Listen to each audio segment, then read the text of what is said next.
There are many millions of people around the world who are descended from immigrants who left the Scottish Highlands. Yet accurate information about their experiences, identity, and culture is not easy to find. If you want to honor the experiences, thoughts, and feelings of the Highland immigrants, you need to have direct access to their own voices.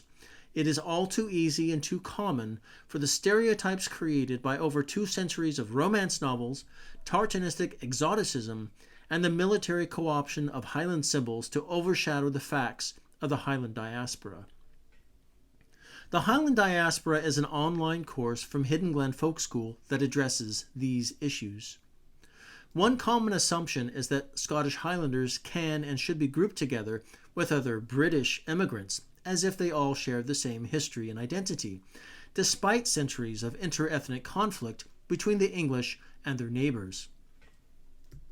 Even within Scotland itself, there are distinctive communities who see themselves as being essentially different from one another. Until the early 20th century, the vast majority of Scottish Highland immigrants spoke Gaelic as their native language. It was often their only language. This was only one of a number of aspects of their culture and identity that often made them more closely aligned with the natives of Ireland than to the people of the Scottish lowlands and the rest of Britain. When Highlanders arrived as immigrants, they were not always welcomed or seen as decent civilized people. They were a people apart. It is often implied that Highlanders were poor peasants without any legitimate culture or intellectual traditions of their own, and that it was inevitable and even necessary for them to be absorbed by the dominant Anglo-Saxon status quo, that this was an unavoidable step in the movement toward progress, and even the Highlanders themselves wanted to leave their primitive past behind them and join the rest of the modern world. We should question assumptions like these when they are made about any group. We do need to recognize that, like other Celtic peoples, Scottish Highlanders had experienced centuries of colonialism at the hands of Anglophones and had internalized a lot of negative stigmas about themselves. It is not surprising that some assumed that it was necessary to conform to Anglophone norms in order to avoid anti-Gaelic prejudices and to succeed within a society built on English precedents. Despite this, however, some Highlanders saw immigration as a means of saving their language and culture by finding a refuge where it would be free of persecution. Some communities left together, wanting to rebuild their lives in lands where they could realize the potential of their ancestral heritage, free of interference. Scottish Gaelic immigrants expressed their desire to flourish as a people in terms of their language, culture, literature, and customs, not in terms of costumes, symbolic spectacles, or conspicuous consumption. It is commonly implied that we should learn about a group of people because they contributed to the Anglophone world that is dominant today.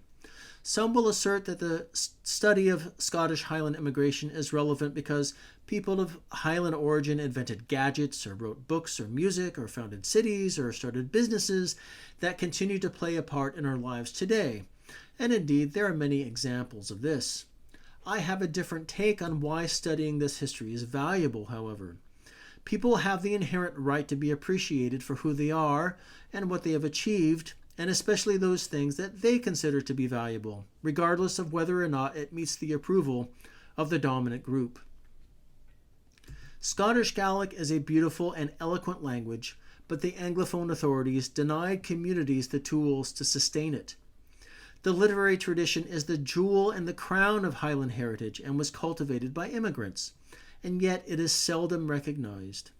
Scottish Gaelic customs and beliefs were condemned as ignorance and superstition by religious and educational authorities abroad, just as they had been in Scotland.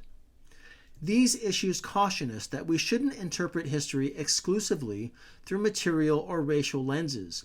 Culture and language matter too, especially when they are the glue that hold a community together and give it its unique identity. The history of the Scottish Highland diaspora is complex. It intersects with power, empire, and colonialism in fraught and contradictory ways, but it has much to tell us once we can hear the voices of the people themselves, freed from Anglo-centric stigmas and the caricatures of tartanism.